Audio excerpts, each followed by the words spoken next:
नमस्कार, आप सभी का पुनः स्वागत है नारायण सर क्लासेस में।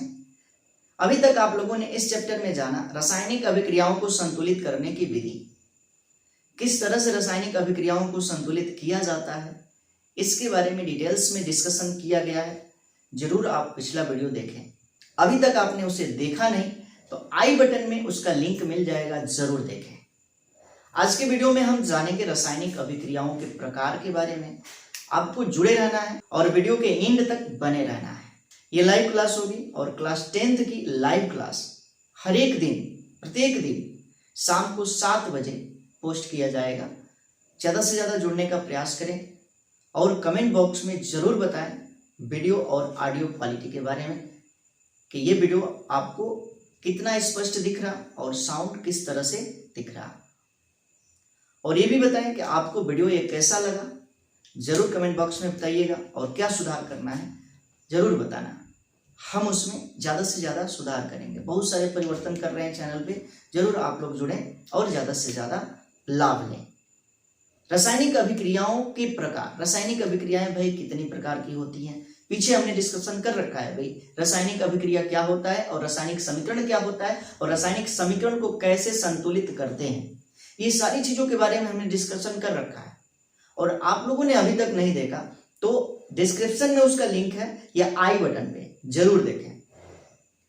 अब चलते हैं मुद्दे पे। आज का मुद्दा क्या है? आज का मुद्दा हम लोगों का यही है कि रासायनिक अभिक्रियाओं को कितने प्रकार से जाना जाता है। भाई रासायनिक अभिक्रियाएं कई प्रकार की होती हैं। रासायनिक अभिक्रियाएं कई प्रकार की होती हैं। एक बात और, इस चैनल को चलाने में बहुत अधिक समस्याओं का सामना हम कर रहे हैं, क्योंकि दिन भर की क्लासें होती हैं और उसके बाद से समय निकाल करके आप लोगों के लिए हम वीडियो बनाते हैं।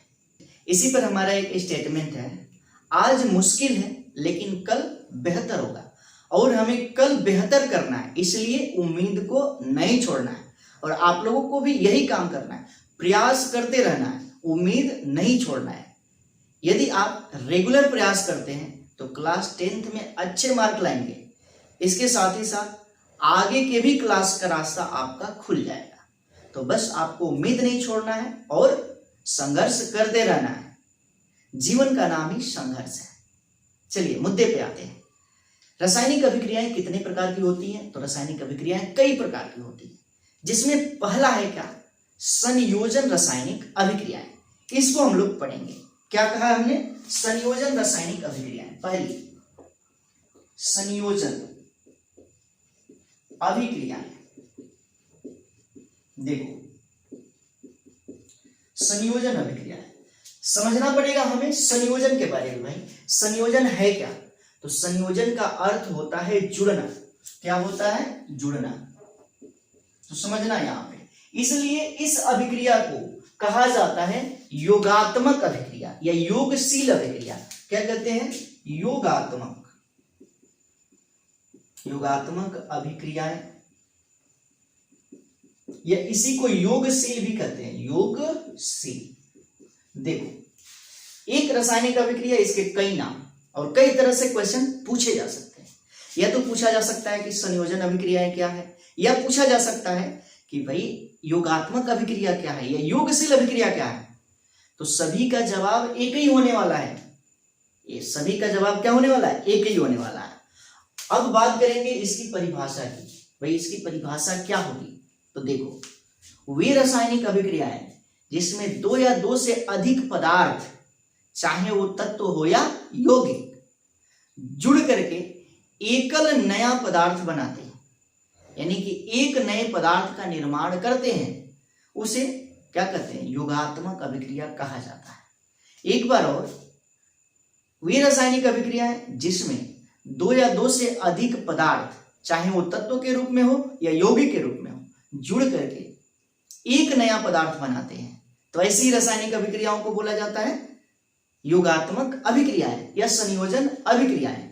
अब बात करेंगे कि रासायनिक अभिक्रिया में जो पदार्थ भाग लेते हैं उसको तो अभिकारक कहा जाता है। क्या कहा जाता है? अभिकारक। और रासायनिक अभिक्रिया के दौरान जो नया पदार्थ बनता है उसे क्या कहते हैं? उत्पाद कहते हैं।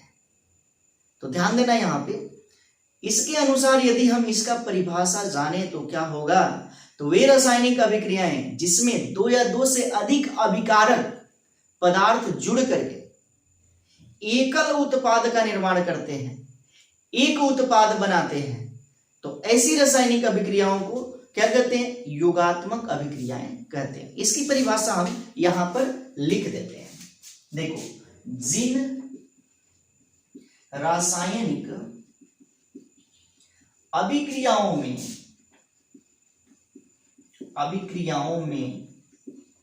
जिन रासायनिक अभिक्रियाओं में दो या दो से अधिक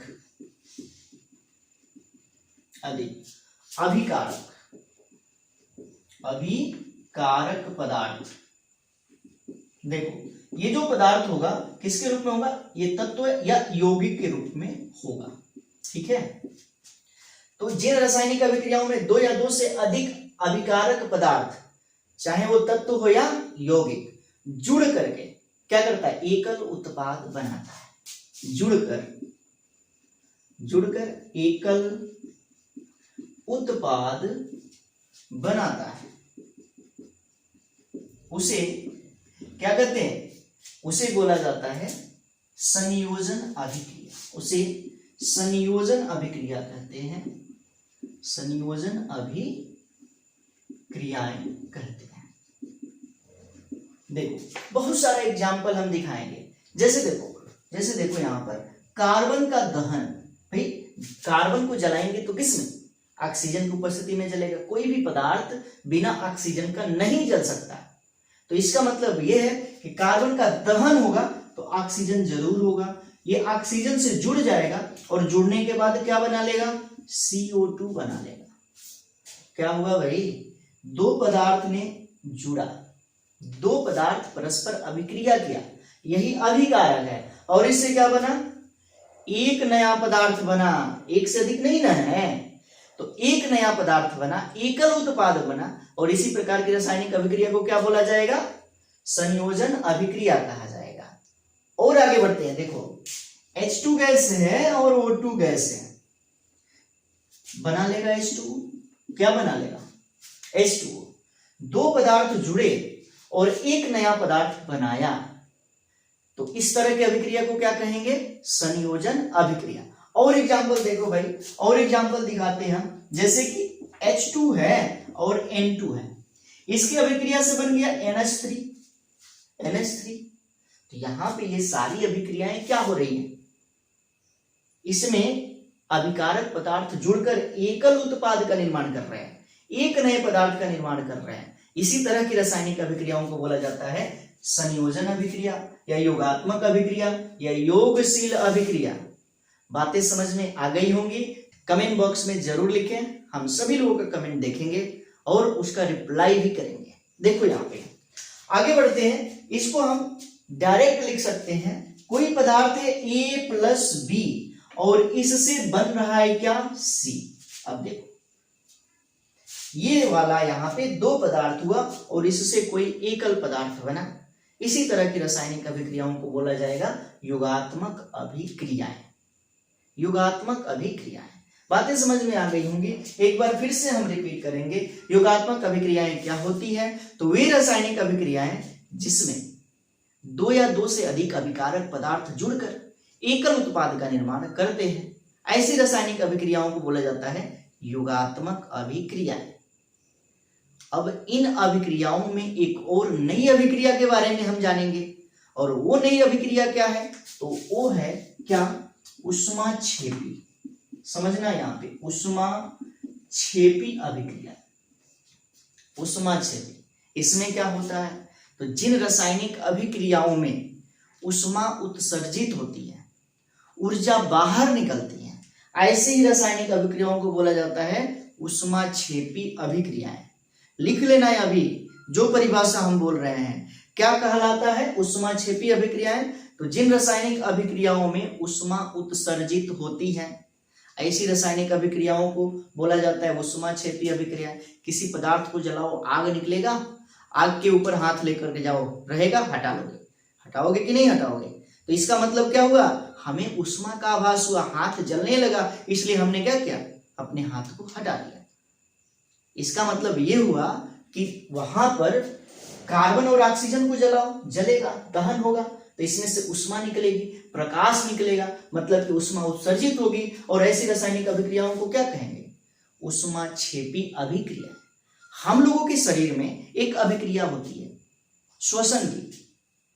जो ग्लूकोज बनता है हमारे शरीर में, जो ग्लूकोज हम लोग भोजन से लेते हैं, उसका दहन होता है।